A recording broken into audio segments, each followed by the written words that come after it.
आम्हाला लोकांनी हे पण सांगितलं, की "अहो असं करायचं नसतं. अशी शेती होत नाही. हे असं होणार नाहीये. तुमचा काही धंदा चालत नाही म्हणून आलाय का काय इकडे?" हे इथपर्यंत हे ऐकताय का? लोकांनी आम्हाला सल्ले दिले. पण आता विश्वास वाटतोय, की नाही आता आपल्याला जमू शकेल. चुका तर होणार आहेतच. त्या चुकातनं आम्ही शिकणारही आहोत. हारणार नाही हिंमत एवढं नक्की आहे.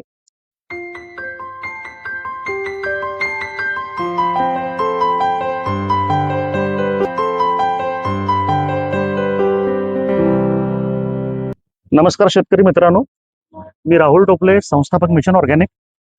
आपल्या संस्थेच्या परंपरेप्रमाणे आपण सतत कष्टकरी प्रयोगशील शेतकऱ्यांना भेटतो. त्यांचे अनुभव आज महाराष्ट्रातील लाखो शेतकऱ्यांच्या पर्यंत पोहोचवण्याचा एक प्रामाणिक प्रयत्न करतो. आपल्या सर्वांना माहिती आहे, मी दत्तगुरूंचा उपासक आहे आणि मिशन ऑर्गॅनिक हे दत्तगुरूंच्या आदेशावर, आशीर्वादावर उभारलेलं आहे. आज माझ्या बरोबर माझ्या भगिनी अमृता अभिजित पाटील कोल्हापूर ह्या आहेत. हा व्हिडिओ मित्रांनो अतिशय वेगळा आहे आणि मिशन ऑर्गॅनिकच्या आपल्या ह्या 10-12 वर्षांच्या प्रवासात आणि जे आपले हजारो व्हिडिओ आपल्या चॅनलवर आहेत आणि ते लाखो लोक, लाखो नाही, हा हे गोष्ट सांगायची आहे तुम्हाला, आनंदानं अभिमानानं हे तुमच्यामुळे घडलंय. मिशन ऑर्गॅनिकच्या युट्यूबवरच्या व्हिडिओ जे टाकलेले आहेत त्याचे व्ह्यूज 1.5 कोटी क्रॉस झालेत. ऐकताय मित्रांनो, 1.5 कोटी. आकडा हा छोटा नाही आणि हा सगळा तुमच्यामुळे झालाय, आमच्या कोणामुळे नाही. त्याचं श्रेय जे आहे ते माझ्या कष्टकरी शेतकऱ्यांसाठीचं आहे, जो उन्हातानामध्ये घाम गाळतो, अतिशय धैर्यानं ह्या सगळ्याला सामोरं जातो आणि जगण्याची दुर्दम्य इच्छा जो बाळगतो, तो माझा शेतकरी मित्र. मिशन ऑर्गॅनिकच्या कुटुंबातील जे आपले लाखो शेतकरी आहेत त्यांच्यामुळं तो टप्पा 1.5 कोटींचा क्रॉस झाला. अभिनंदनास तुम्ही पात्र आहात मित्रांनो. आजचा हा अत्यंत वेगळा व्हिडिओ. आज माझ्या बरोबर असलेल्या ह्या ज्या माझ्या भगिनी आहेत त्या मूळतः कोल्हापूरमध्ये राहतात. त्यांचे पती अभिजित पाटील हे एक यशस्वी उद्योगपती आहेत, इंडस्ट्रियलिस्ट आहेत. त्यांची पार्श्वभूमी जरी घरची शेतीची असली तरी हे दोघं कधीही शेती केलेली नाही या दोघांनी. पण एक 2-4 महिन्यापूर्वी ते मला आजऱ्याला भेटायला आले आपल्या कार्यालयामध्ये आणि शेती करण्यासंदर्भात त्यांनी माझ्याशी चर्चा केली, जी माझ्यासाठी मला धक्का देणारी होती. कारण अतिशय उच्च शिक्षित सुखवस्तू कुटुंबातील हे जोडपं मातीशी नाळ जुळण्यासाठी धडपडत होतं, याचं मला अतिशय कौतुक वाटलं. त्यानंतर असे अनेक लोक येतात, पहिल्यांदा उत्साह असतो, त्यानंतर थोड्या दिवसांनी जेव्हा अडीअडचणी येतात तेव्हा थोडा उत्साह नैसर्गिकरित्या कमी होतो, असा माझा अनुभव आहे. पण इथं ह्या जोडीनं त्या गोष्टीला छेद दिलाय. त्यासाठीचा आजचा व्हिडिओ. ज्या लोकांचा उत्साह कमी होतो किंवा जे उच्च शिक्षित नव शेतकरी होण्यासाठी उत्सुक असलेल्या सर्व माझ्या शेतकरी बंधू भगिनींसाठी हा व्हिडिओ व्यवस्थित ऐका. कधीही मातीत न जाणारी माझी बहीण आज पूर्ण वेळ शेतकरी झालेली आहे. बरोबर आहे ना? बरोबर आहे. पूर्ण वेळ शेतकरी झालेली आहे. आज आपल्या ह्या भगिनींचा, अमृताताईंचा अनुभव तुम्ही सर्व लोकांनी ऐकणं गरजेचं आहे. आपण त्यांची ओळख करून घेऊया आणि तमाम महाराष्ट्रातील लाखो शेतकऱ्यांना, मिशन ऑर्गॅनिकच्या ज्या परिवारातील माझे जे सदस्य आहेत त्या सगळ्यांना मी सांगतो, आपल्याला अजून एक बहीण मिळाली आहे. अशा आपल्या लाखो बहिणी महाराष्ट्रामध्ये कानाकोपऱ्यामध्ये आहेत. तर ह्या बहिणीनं ज्या जिद्दीनं, मेहनतीनं मातीमध्ये हात घातलाय आणि भगवंताच्या कृपेनं तिला त्यात यश येतंय का हे आपल्याला कळणारच आहे आणि ते येणारच आहे. पण हा त्यांचा जो प्रवास होता मातीकडचा, तो प्रवास काय होता, त्यांना काय वाटलं शेतीबद्दल, आणि आता जेव्हा ते गेले 2 ते 3 महिने दररोज शेताकडे जातायत, मातीमध्ये हात घालतायत, तेव्हा त्यांचा स्वतःचा अनुभव आपण आज सगळेजण ऐकणार आहोत, ओळख करून घेऊया. पण सगळ्यांना माझी विनंती आहे की हा व्हिडिओ अतिशय व्यवस्थित बघा आणि यांच्यापासून तुम्ही प्रेरणा घ्या आणि मनामधील काही शंका असतील, भीती वाटत असेल तर त्या भीतीवर मात कशी करायची ह्या माझ्या भगिनीकडनं शिका. आपण सुरू करूया. नमस्कार. नमस्कार. तुम्ही कॅमेऱ्याकडे बघून तुमचं पूर्ण नाव सांगा हो. शेतकऱ्यांना, कारण हा व्हिडिओ लाखो लोक बघणार. हा व्हिडिओ जेव्हा पडाल तेव्हा तुम्ही महाराष्ट्राच्या कानाकोपऱ्यात जाणार आणि शेतकरी म्हणून तुम्ही सगळ्यांना ओळखले जाणार. तुमचा काय अनुभव आहे तो तुम्ही सगळ्यांना सांगा. नक्की. नमस्कार, माझं नाव अमृता अभिजित पाटील. माझं शिक्षण MA इन इंग्लिश लिटरेचर आहे. मी कोल्हापुरात जन्माला आले. वडील डॉक्टर आणि एका उच्चभ्रू श्रीमंत ब्राह्मण कुटुंबात जन्माला आले. माझा शेतीशी संबंध हा फक्त गाडीतून दिसणारं शेत ह्याच्या पलीकडे काहीच नव्हता. मी कधीही शेतात गेलेले नव्हते. कधीतरी गंमत म्हणून लहानपणी गुऱ्हाळावर गेले असेल तेवढाच शेतीशी माझा अनुभव. माझं लग्न झालं, प्रेमविवाह होता माझा आणि अभिजित माझे पती यांच्या आजोबांची वडिलोपार्जित शेती, आमचं गाव सोनाळी बिद्री जवळ आहे, कागल तालुका कोल्हापूर जिल्ह्यामध्ये. मी लग्नानंतर 22 वर्ष झाली माझ्या लग्नाला. मी 22 वर्षात 22 वेळेला सुद्धा शेतात गेलेले नव्हते. मला शेताचे बांध कुठे आहेत हे सुद्धा माहिती नव्हतं. माझी एक लहानपणची आठवण तुम्हाला सांगते. माझ्या लहानपणी आमची माती आमची माणसं नावाचा एक कार्यक्रम टीव्हीवरती लागायचा. सुट्टीचे दिवस होते, असेच मे महिन्याचे असतील, आणि एक परिसंवाद होता भात लावण या विषयावरती. आणि सारखं ते बोलत होते की भात लावायचा असतो, भात लावताना असं करायचं तसं करायचं. आणि लहानपणी आमच्या घराला मोठी बाग होती. मी ठरवलं दुसऱ्या दिवशी दुपारी घरातले सगळे झोपल्यावर आपण भात लावून बघायचा. आता भात लावतात मी शिजवलेला भात लावला. मला भात लावतात म्हणजे भात हा तांदळाच्या आधीचा भाग असतो हे मला माहितीच नव्हतं. तो भात उगवून आला नाही. 2 दिवसांनी तांदूळ लावून बघितले. फक्त मुंग्या झाल्या, ह्याच्या पलीकडे काहीही झालं नाही. इतका माझा शेतीशी मोठा आहे. एक मिनिट थांबवतो, जरा कट करतो, सॉरी. तुम्ही ऐकताय मित्रांनो? स्वतःची चूक कॅमेऱ्यासमोर सांगायला प्रचंड धाडस लागतं. एखादी चेष्टा सुद्धा जी गावभर करतात ती गोष्ट लोकांसमोर मांडणं, लाखो लोकांनी ते बघणं, यासाठी जबरदस्त धाडस लागतं. आज माझ्या भगिनीनं तिच्या लहानपणी घेतलेला तिचा अनुभव, ज्याची चेष्टा होऊ शकली असती, पण आज तिनं अत्यंत प्रामाणिकपणे तुमच्यासमोर ठेवलाय. हा मनाचा निर्मळपणा, हा मनाचा साधेपणा, सच्चेपणा आजकालच्या कलियुगामध्ये दुर्मिळ आहे मित्रांनो. दत्तकृपेने ही अशी खरी माणसं आपल्याला भेटलेत. आपलं मिशन ऑर्गॅनिकचं कुटुंब कसं आहे कळलं का तुम्हाला? सदृढ सशक्त फक्त शरीर नसतं, मन देखील असतं. आज ही माझी बहीण जे सांगतेय ते कान लक्ष देऊन ऐका तुम्ही, हे खूप महत्वाचं आहे. त्याच्यानंतर साधारणपणे एक 6 महिन्यापूर्वी आम्ही असंच बोलत असताना माझ्या पतीचं असं म्हणणं होतं की मी फाउंड्रीमध्ये इथे इतर ठिकाणी बऱ्याच वेळेला एमआयडीसीत फिरत असतो आणि सगळीकडे जे पोल्युशन चालू आहे त्यानं माझ्या मनाला कुठेतरी त्रास होतो की ह्या सगळ्यामध्ये आपण काहीच करू शकत नाहीये का? असंच आमचं बोलणं चालू असताना आमच्या मनात विचार आला की आपण इथे एमआयडीसीत डायरेक्टली काही करू शकत नाही, पण आपण आपल्या शेतावरती तरी नक्कीच करू शकतो. मग आम्ही पहिल्यांदा शेताकडे जायचं ठरवलं. गेल्यानंतर शेताचे बांध शोधत गेलो. मी पहिल्यांदा हा पण वाफा आपलाय, तो पण आपलाय, तो पण आपलाय असं माझं झालं होतं, की मला काहीच माहिती नव्हतं त्यातलं. मग ठरवलं, की आपण थोडंफार शेतात लक्ष द्यायचं. कदाचित हा एक योगायोगही असू शकेल. इतके वर्ष ती शेती माझ्या सासूबाई म्हणजे अभिजितच्या आई बघत होत्या. आता अचानक प्रकृती अस्वास्थ्यामुळे असेल, त्यांना आता ते प्रॅक्टिकली, फिजिकली झेपत नाहीये आणि म्हणून त्यांनी सहज मला विचारलं, की "तू बघशील का शेती?" मी सहज हो म्हणाले. घरी आल्यावर मला असं वाटलं, की शेती करायची म्हणजे नेमकं करायचं काय असतं हेच माहिती नव्हतं मला. ऊस लावायचं ठरवलं. वाटेकरी होते. मी हौसेनं गेले ऊस लावायला आणि मी बघितलं, की सरीमध्ये ऊस लावत होते आणि पलीकडच्या वाफ्यामधला ऊस तर बोधावरती होता. माझा पहिला प्रश्न, आपण ऊस खाली लावतोय त्यांचा ऊस वर का? मग त्या मला वाटेकरांनी सांगितलं, की "वहिनी हा ऊस नंतर वर जातो." पुन्हा माझा प्रश्न, की समजा जर हा ऊस मोठा होऊन वरचा खाली येऊ शकेल, खालचा ऊस वर कसा जाईल? मग मला कळलं, की बोध फोडायचा असतो, ऊस भरणी करायची असते. इतक्या बेसिक लेव्हलवरचं ज्ञान माझं होतं. फक्त एकच होतं, की त्या मातीनं मला ओढ लावली होती. त्या शेतात गेल्यानंतर कदाचित मला आजही खरंच वाटतं, की तिथे आजी-आजोबांचा आत्मा असेल, की त्यांनी एवढ्या कष्टानं घेतलेलं, कष्टानं केलेलं शेत असेल, ते शेत मला बोलवतं. मला तिथून निघताना माझा पाय जड होतो. पहिल्या दिवसापासूनच मला त्या शेताची खूप ओढ वाटायला लागली. मग हळू-हळू असं लक्षात आलं, की आत्ता जे शेत करतोय ते रासायनिक आहे. आपल्याला ह्याच्यापेक्षा सुद्धा वेगळ्या पद्धतीनं शेती करायची आहे. आपल्याला रासायनिक शेती करायची नाही. मग आम्ही वेगवेगळे व्हिडिओज बघायला सुरुवात केली. त्याच्यात आम्हाला टोपले सरांचे शेती शाळेचे व्हिडिओ बघायला मिळाले आणि मग आम्ही दोघांनी ठरवलं, की आपण आजऱ्याला जाऊन सरांची भेट घेऊ. तोपर्यंत आम्हाला आजूबाजूच्या लोकांनी हे सांगितलं होतं, की सेंद्रिय शेती वगैरे असं काही होत नाही, ही तोट्यात जाते. ऊस वगैरे असा काही सेंद्रिय पद्धतीनं करता येत नाही. पण जेव्हा आम्ही टोपले सरांना जाऊन भेटलो आणि त्यांनी जे आम्हाला मार्गदर्शन केलं, त्याच्यानंतर एक विश्वास तर नक्की वाटला, की आपण ह्यात काहीतरी नक्की करू शकतो. परत आलो आणि इतके दिवस जे पडलेले 2 वाफे होते, ते करायचं ठरवलं.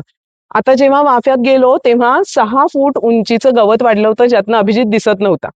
आता ते गवत काढायचं आणि तो वाफा तयार करायचा हा एक मोठा टास्क आमच्या असतं. समोर होता. मग जेसीबी घातला. लगेच लोक सांगायला आले, काडी ओढा की ओ 2 मिनिटात जळून जाईल, कशाला एवढी मगजमारी करता तुम्ही. तो रोटर घातला. ते सगळं पाचट काढलं. लोकांनी आम्हाला खोळ्यात काढायला सुरुवात केली, की हे असं शहरातनं काल आलेले लोक आज इथे येऊन शेती करतात, असं काही होत नाही. जेव्हा आम्ही पलटी मारली तेव्हा आतले खूप सारे दगड वर आले. आता पुढचा प्रश्न, हे दगड काढायचे कुणी? मग ठरवलं की ठीक आहे, आपणच प्रयत्न करू. दोघांनी मिळून ते दगड काढले, बांधावर लावले, सरी सोडल्या आणि तेव्हा मला सरांनी सांगितलेलं की जर गांडूळ दिसलं तर तुमचं शेत चांगलंय. आम्ही लिटरली दोघं त्या नांगराच्या मागून जात होतो आणि जेव्हा गांडूळ दिसलं मला इतकी खुशी झाली. मलाच खूप हसू आलं की एक गांडूळ बघितल्यावर आपल्याला इतकं छान वाटू शकतं. हळूहळू करत प्रवास चालू झाला आणि मग ठरवलं की तिथे ऊस घ्यायचा, कारण आम्हाला दोघांनाही शेतीतलं प्रॅक्टिकली काही माहिती माहिती नाहीये. सो सुरुवात करायला एक चांगला आहे म्हणून ऊस करायचं ठरवलं.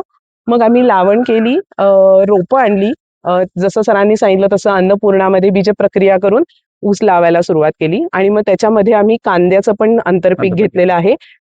काही सरींमध्ये भाज्या, कलिंगड असं पण लावलेलं आहे ओके. आणि अन्नपूर्णाची फवारणी घेतलेली आहे आणि आम्हाला शिकायचं आहे म्हणून आम्हीच दोघं आणि माझी बहीण असं आम्ही तिघं मिळून अन्नपूर्णाच्या फवारण्या करतो. पाण्याची फवारणी, भूसुधारक असेल आता भूसुधारक घालताना सुद्धा आम्ही काटेकोरपणे बादली घेऊन प्रत्येक सरीतनं जाऊन शेवटपर्यंत घातला. नेऊन भूसुधारक घालून आलो, की कुठे कमी पडायला नको. हे डोक्यातच नाही की ते जीवाणू आहेत आणि ते इकडनं तिकडं जातील. जाणार. आम्हाला लोकांनी हे पण सांगितलं, की अहो असं करायचं नसतं, अशी शेती होत नाही, हे असं होणार नाहीये, तुमचा काही धंदा चालत नाही म्हणून आलाय का काय इकडे? इथपर्यंत हे ऐकताय का? लोकांनी आम्हाला सल्ले दिले. पण आता विश्वास वाटतोय, की नाही आता आपल्याला जमू शकेल. चुका तर होणार आहेतच. त्या चुकातनं आम्ही शिकणारही आहोत. हारणार नाही हिंमत एवढं नक्की आहे. आपण हे वाक्य आत्ताचं जे आहे ना, हरणार नाही आम्ही एवढं नक्की आहे. हे प्रत्येक शेतकऱ्यांना लक्षात ठेवा, कानात साठवून ठेवा हे वाक्य बहिणीचं. ही नवशेतकरी आहेत बरं का. आणि आता ऐकलं, यांचे मिस्टर अभिजित आणि यांच्या भगिनी शाल्मली ज्या आर्किटेक्ट आहेत, हे तिघं शेतामध्ये काम करतायत. कामगार मिळत नाही ही जी रडारड चालू आहे ना सगळी तुमची, हे आता नवीन काय आहे त्यात? अखंड महाराष्ट्राला माहिती आहे कामगार मिळत नाहीत. कामगार मिळत नाहीत म्हणून हे 3 लोक जे नवीन शेतामध्ये गेलेत ते थांबले नाहीत. त्यांनी हातपाय नाही गळले त्यांचे, किंवा ते कारण त्यांनी एलॅबरेट केलं नाही, कामगार मिळत नाहीत मग आता कसं करायचं. हे जे आहे ना, याला छेद दिलाय ह्या सुशिक्षित लोकांनी. अरे आपण तर शेतकरी आहे, आपण कशाला रडारड करायची? बघा त्यांचं वय काय बघा, त्यांचा अनुभव बघा. शेतामध्ये न गेलेली बहीण माझी आज शेतामध्ये स्वतः पंप घेऊन फवारण्या करते. त्यांचा एक व्हिडिओ आहे माझ्याकडे, तो मी ह्या व्हिडिओला ऍड करतो, बघा तुम्ही.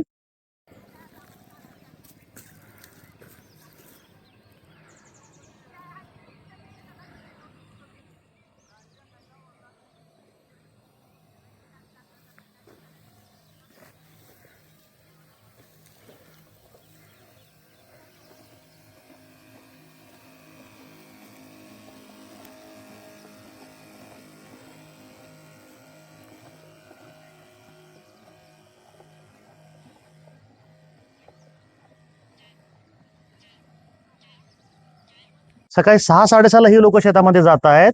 ती माती त्यांना ओढती आहे. मगाशी ते ज्या काय त्यांनी निवेदन केलं त्यातली 1-2 वाक्य अत्यंत महत्वाची होती मित्रांनो, आणि ती आध्यात्मिक होती, एनर्जीची होती. आज त्यांचे जे वाड वडील, अभिजितचे जे काही पूर्वज होते, त्यांनी कष्टानं घेतलेली जमीन आहे. आज अमृताताईंनी काय सांगितलं की त्यांचा आत्मा तिथं असेल आणि शेतावर गेल्यानंतर माझा पाय आणि माझं मन जड होतं, मला तिथून घरी यायला होत नाही. याच्या मागची भावना समजून घ्या. आज त्या मातीनं त्यांना तिकडे बोलवलं. आज अभिजित, अमृता आणि शाल्मली हे 3 जण अतिशय निस्सीम प्रेमानं कष्टानं शेती करतायत.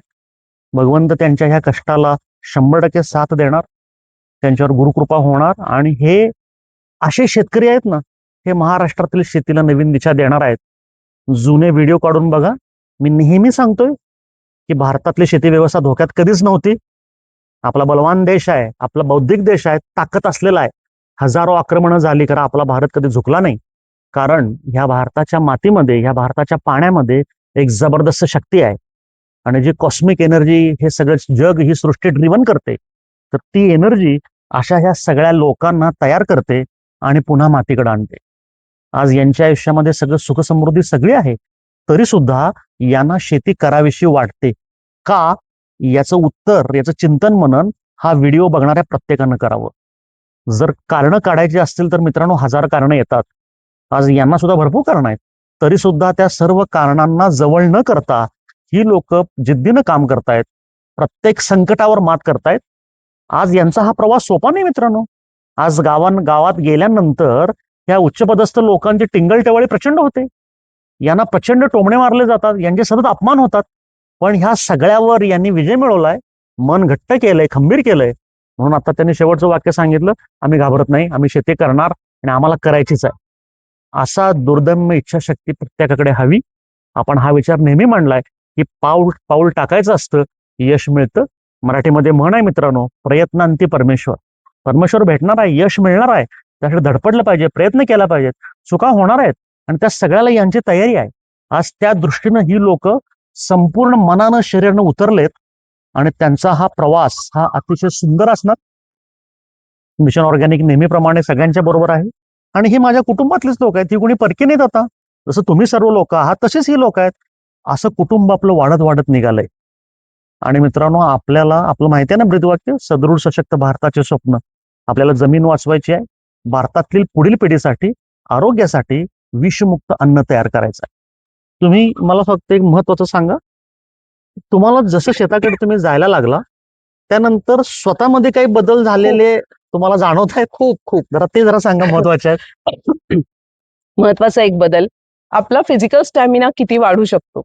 ही आमची गच्ची पूर्वी धुवायची म्हणजे अंगावर काय यायचा की अरे बापरे, आता गच्ची झाडा धुवा 2 तास जाणार. मी आता शेतात जायला लागल्यावर जेव्हा गच्ची धुवायची वेळ येते, एवढीच गच्चीच तर धुवायची आहे. अरे आपण 1 एकराला पाणी पाजलेलं आहे, गच्ची धुवायला किती वेळ लागतो.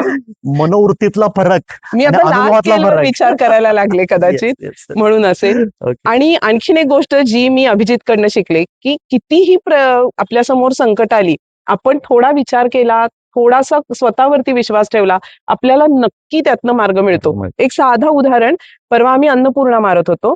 सोलरवर पाणी चालू होतं. आम्ही 5 वाजता सुरू केलं, पण 5:45 वाजता हळूहळू अंधार पडायला लागल्यावर सोलरचं पाणी बंद झालं. आता आम्हाला 3 पंप आणखीन मारायचे होते. पाणी घेणार कुठून? कारण विहिरीत खूप खोल आम्हाला बादली सोडावी लागली असती. सहज विचार करता करता पलीकडच्या 2 शेतकऱ्यांच्याकडे आम्हाला सहज पाणी मिळालं. म्हणजे किती आम्हाला स्ट्रॉंगली वाटत होतं की नाही, हे पूर्ण व्हायला पाहिजे. म्हणजे काय म्हणतो, हिम्मते मर्दा मदते खुदा. मॅनिफेस्टेशन आहे. ऍक्च्युली तुमची इच्छा असेल तर पुरी कायनात तुम्हारे साथ. अगदी. आणि त्याचा अनुभव भरपूर वेळेला येतो. आता फिजिकल मेहनतीचं काही वाटत नाही. उलट असं वाटतं इतकंसं तर आपण देतो निसर्गाला आणि तो देताना किती भरभरून देतो. पाणी आपण फक्त सरीत सोडलं, मुळं त्याची तो शोधतो. तो तक्रार करत नाही, माझ्या पायाशी आणून पाणी का सोडलेलं नाहीये तुम्ही, किंवा भूसुधारक याच सरीला घातलंस त्याला का नाही घातलंस. देताना मला कायम अभि सांगतो की त्याचे आजोबा म्हणायचे की नेताना टोपल्यातनं नेतो आणि परत आणताना गाडीतनं घेऊन येतो. आता तसा त्याचा अनुभव आता यायला लागलेला आहे. आणि जी मिळालेली खुशी आहे आपण स्वतः उगवण्यातनं आणि ते लोकांना देण्यातनं, ती तर खूप जास्ती आहे. त्यामुळे ह्या सगळ्यामध्ये आम्हाला जे टोपले सरांनी खरंच आम्हाला जे मार्गदर्शन केलं आणि एक हिंमत दिली की तुम्ही या प्रकारे ह्या पद्धतीनं प्रवास सुरू करू शकता, त्यासाठी आम्ही खरोखर खूप खूप धन्यवाद तुमचे की तुम्ही आम्हाला इतकं चांगलं मार्गदर्शन केलेलं आहे. याने माझं कौतुक करावं म्हणून हा व्हिडिओ नाही आहे. नाही, मनापासून मी सांगितलेलं आहे. पण मला हा निर्मळपणा, हा प्रामाणिकपणा मित्रांनो तुमच्यापर्यंत पोहोचवायचा होता. हा व्हिडिओ करायला आमची भगिनी तयार नव्हती बरं काय. तिला कन्व्हिन्स करावं लागलंय. त्याला वेळ गेलाय आमचा बरोबर. पण हे गरजेचं आहे. कारण पुणा मुंबई मधले IT मधले प्रचंड तरुण तरुणी माझ्या मागे लागलेत. कित्येक रिटायर झालेले साहेब लोक, उच्चपदस्थ गव्हर्नमेंटचे लोक मागे लागलेत की त्यांना शेती करायची आहे. आणि मला नक्की आवडेल, जसं आम्ही शेतकऱ्यांसाठी काम करतोय तसं ही सुद्धा लोक शेतामध्ये यायला पाहिजेत. आणि आज ज्या भरभरून यांनी मनापासून आता तुमच्यासमोर त्यांची मतं व्यक्त केलं, अनुभव सांगितले, ह्या पद्धतीने एनर्जी हे महाराष्ट्रातील सगळ्या लोकांच्याकडे यायला पाहिजे. ही माझी इच्छा आहे, ही माझी अपेक्षा आहे. त्यासाठी सदैव आम्ही मिशन ऑर्गॅनिकची टीम तयार आहे. माझ्याबरोबरीने ही लोक सुद्धा सगळे काम करायला तयार आहेत. फक्त शेतामध्ये काम करत नाही आहेत बरं का मित्रांनो. तुम्हाला माहिती आहे ना, जो आमच्याकडे आला तो आमचा झाला. मिशन ऑर्गॅनिक हे कुटुंब आहे, विश्वबंधुत्वता आहे. भारत माझा देश आहे, सारे भारतीय माझे बांधव आहेत. आपलं ठरलेलं वाक्य आहे. असे बंधू भगिनी आमच्या वाढत निघालेत. मी पुन्हा एकदा दत्तगुरूंच्या चरणी प्रार्थना करतो. महाराष्ट्रातील तमाम कष्टकरी प्रयोगशील माझे जे शेतकरी आहेत, माझे बंधू भगिनी आहेत, त्या सर्वांच्या हाताला परमेश्वरा यश दे. सगळ्यांच्या आयुष्यामध्ये शांतता येऊ दे, प्रत्येकाचं मन शांत राहू दे. लोक सकारात्मक होत देत, आरोग्यदायी होत देत आणि आपण आपल्या देशाला उज्ज्वल करण्यासाठी कटिबद्ध होऊया आणि सगळ्यांनी मिळून विश्व बंधुत्वता जपूया आणि आपण आपला देश पुन्हा एकदा उज्ज्वल करूया, शेत आपलं रसायनमुक्त करूया. धन्यवाद. धन्यवाद.